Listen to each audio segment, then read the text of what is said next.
Et Samy, c'est R3 du 38. J'espère que vous avez la forme aujourd'hui. Moi, en tout cas, c'est super. Et aujourd'hui, on va parler des théories sur Pokémon. Une vidéo que j'ai regardée. Excusez-moi. Elle est trop bien. Vous allez voir, on va voir plein de théories. Attention, ce clip de musique ne contient pas de musique. À toi de plaquer ton son. Participe sur le Facebook de Leveldop. Ok. En fait, c'est un clip de musique. Bonjour à tous, aujourd'hui un nouvel épisode de 5 théories sur les légendaires de Pokémon. Allez, let's go!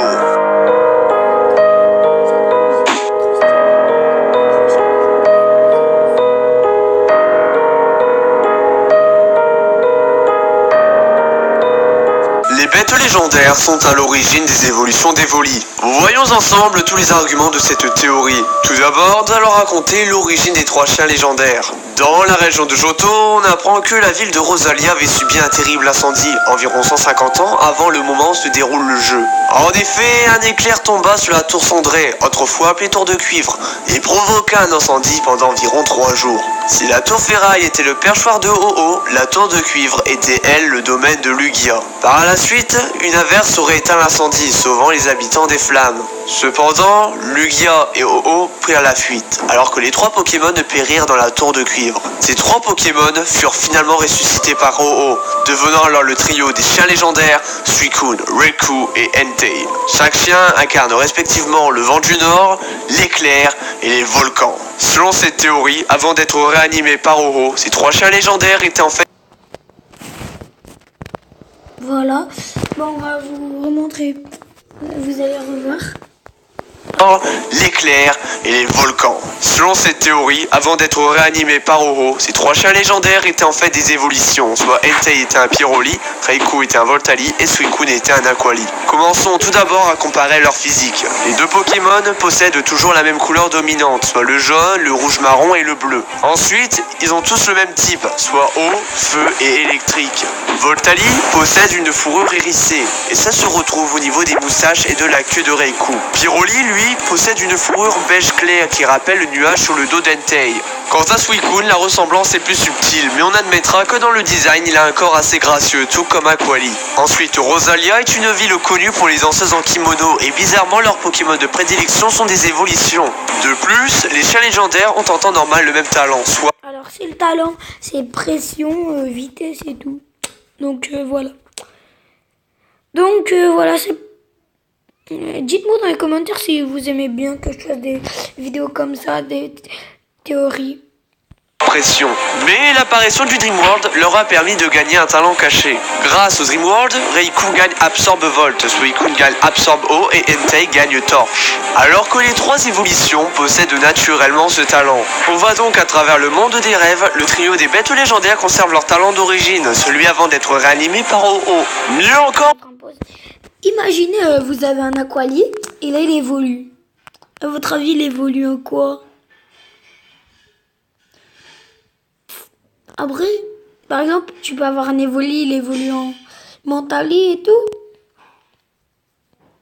Je ferai l'expérience avec vous en vidéo. En comparant les stats, on voit que les 2 trios respectifs ont des rôles semblables. Entei possède une attaque élevée, la plus haute du trio légendaire, 70, tout comme Pyroli qui possède la plus grosse attaque du trio d'évolution, soit 130. Raikou possède lui les plus grosses stats d'attaque spéciale et de vitesse, soit 115, tout comme Voltali qui possède respectivement 110 et 130. Enfin, Suicune est un Pokémon très défensif avec sa grosse stat de PV, soit 100 et ses défenses élevées, soit 115 pour les 2 défenses. Là où Aquali se démarque de son trio avec ses 130 de base en PV. Bref, même physique, même talent, même stats, de plus avec les danseuses en kimono, il y a de quoi croire cette théorie.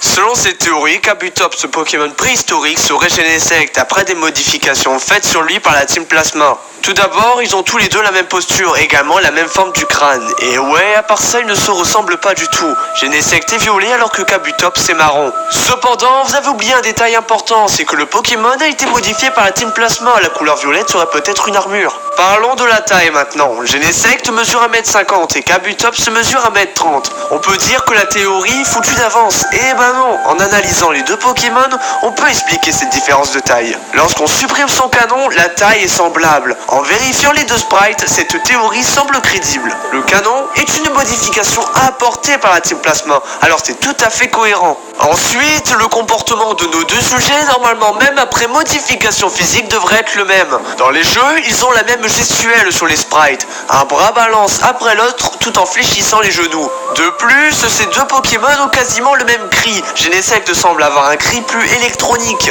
Extrait son s'il vous plaît.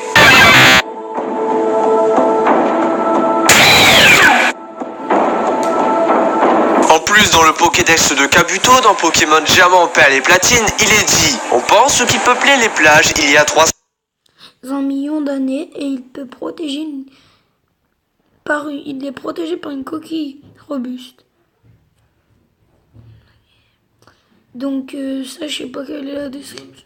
millions d'années. Il est protégé par une coquille robuste. Et dans le Pokédex de Genesect dans Pokémon Noir, il est dit: il y a 300 millions d'années, il était craint comme ultime prédateur. Il a été modifié par la Team Plasma. Bizarrement, la date est la même. Il est dit que Genesect était un ancien grand prédateur, comme Kabutops. Mais il y a quelque chose qui ne tourne pas rond avec cette théorie, c'est le type. Le type de Kabutops est eau et roche, alors que Genesect est de type insecte et acier. Certains pensent qu'un sécateur sera un Kabutops fossilisé, et dans cette théorie, ça pourrait expliquer le type insecte. Mais il y a peu de preuves, on va les dire rapidement. Tout d'abord, physiquement, la seule et unique particularité commune est les deux bras en forme de faux. Après ça, nous n'avons pas d'explication, et ça c'est bien dommage.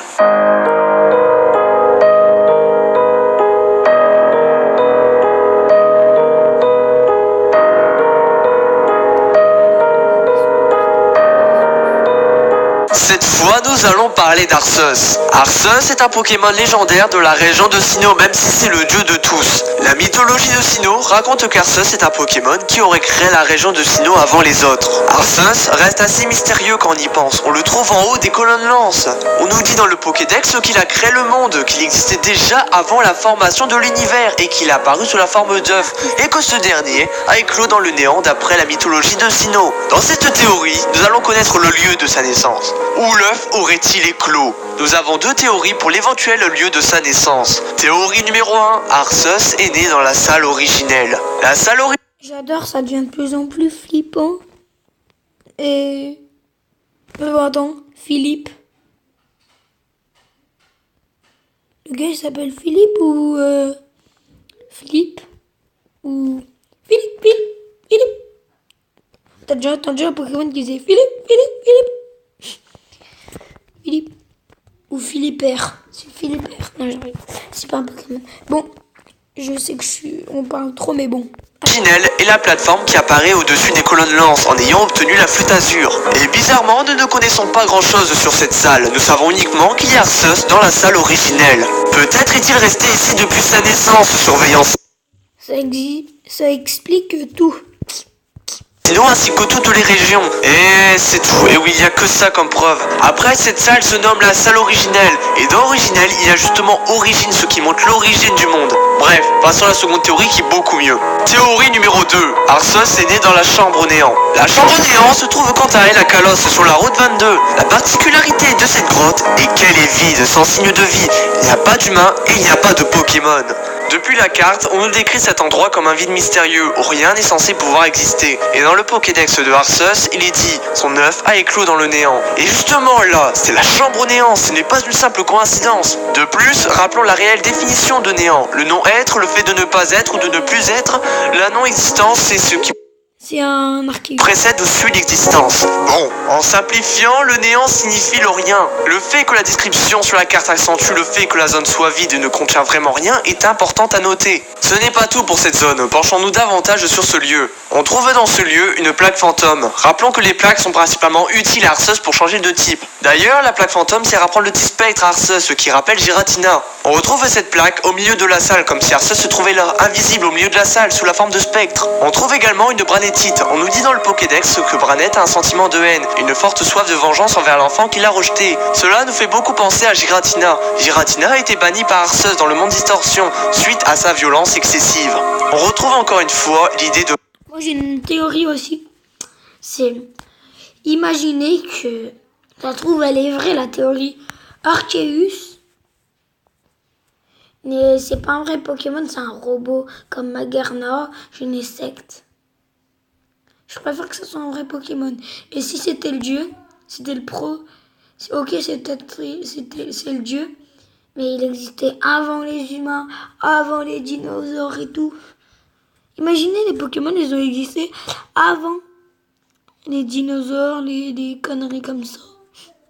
Allez, je vais pas en dire plus, on va écouter. Vengeance. Arceus a vu que Branette ressentait un sentiment qui était proche du sien avec Giratina. Pour l'aider à accomplir sa vengeance, il lui fait bénéficier d'une méga évolution pour qu'il puisse acquérir plus de puissance et ainsi se venger. L'absence d'humains et de Pokémon est que Arceus a effrayé les intrus grâce à la plaque fantôme.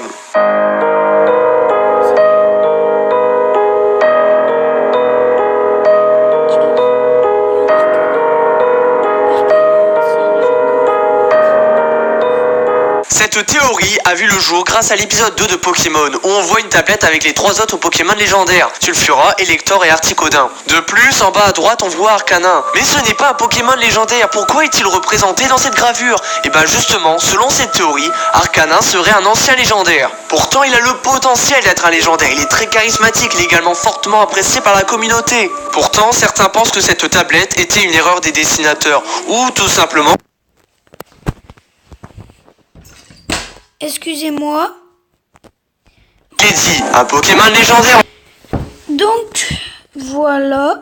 Est-il représenté dans cette gravure? Et ben justement, selon cette théorie, Arcanin serait un ancien légendaire. Pourtant, il a le potentiel d'être un légendaire, il est très charismatique, il est également fortement apprécié par la communauté. Pourtant, certains pensent que cette tablette était une erreur des dessinateurs, ou tout simplement qu'on a mal compris l'aspect du tableau. Pourtant, dans le Pokédex, nous avons beaucoup de renseignements. Dans Pokémon Jaune, il est dit, un Pokémon légendaire en Chine, il est admiré pour la grâce et la beauté de sa course. De plus, dans Pokémon Or, il est dit, ce Pokémon légendaire est magnifique. Son aura magique et sa crinière sont adorés en Chine. Dans Pokémon Earth Gold et Soul Silver, il est dit, ce Pokémon légendaire en Chine a une crinière si somptueuse qu'il est vénéré par certains. Il faut l'admettre, le Pokédex nous dit ouvertement qu'Arcanin est un Pokémon légendaire. De plus, sur le Pokédex de X, il est dit, un Pokémon très recherché pour sa grâce légendaire, il court avec tellement d'agilité qu'on dirait qu'il vole. Dans le Pokédex de Soleil, il est dit, ce Pokémon apparaît dans de vieux contes d'Extrême-Orient.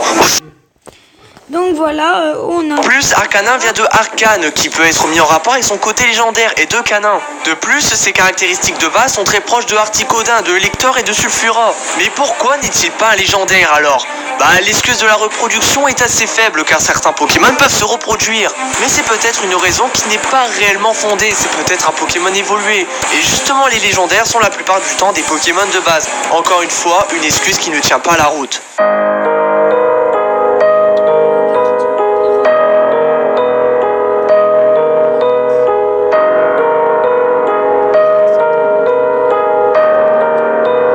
Pyrax, ce Pokémon apparu dans la 5e génération, son type singulier feu et insecte le rend assez charismatique.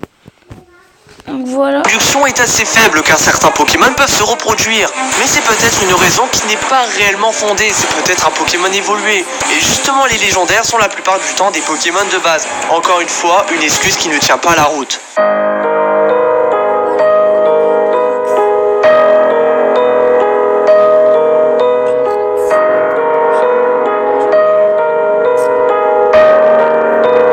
Pyrax, ce Pokémon apparu dans la 5e génération, son type singulier feu et insecte le rend assez charismatique. Ce Pokémon de base évolue au niveau 5. De légendaire, danse du feu, attaque que Pyrax apprend au niveau 100. Les nouvelles attaques au niveau 100, c'est propre aux Pokémon légendaires. De plus, un joueur qui ne sait pas spoiler le jeu et qui trouve Pyrax au fond des ruines du désert dans noir et blanc peut penser que c'est un légendaire pour plusieurs raisons. Tout d'abord, il est unique au jeu et tu le rencontres qu'après la ligue au niveau 70. De plus, son double type est peu commun. En plus, dans ses noms étrangers, ils font référence à des dieux comme Ra et Vulcain. Il est peut-être légendaire comme il est indiqué directement dans ses noms. Dans le Pokédex de Noir et 2, il est dit, considéré comme l'incarnation du soleil, il est venu réchauffer les Pokémon transis de froid au cœur de l'hiver. Il est clairement évident que Pyrax soit un légendaire. Voilà, l'épisode 5 théories sur Pokémon est terminé. N'hésitez pas à liker la vidéo et surtout de commenter s'il vous plaît, parce que j'ai vraiment besoin de connaître votre avis, car j'essaie de trouver de nouvelles théories. Car j'ai remarqué que sur le dernier épisode, globalement, vous connaissez toutes les théories. Donc là, j'essaie d'innover en cherchant des théories qui sont peut-être peu connues. Donc s'il vous plaît, dites-le moi, car j'ai vraiment besoin de savoir si je dois intensifier mes recherches. De plus, il y aura un prochain live, normalement le 29 décembre. peut-être un spécial raid. De toute façon, je verrai. Dans tous les cas, je vous kiffe à mort. Allez, ciao, ciao, bye bye. Cool. Et ben nous, c'est bientôt la fin de cette vidéo, donc on va regarder vite fait.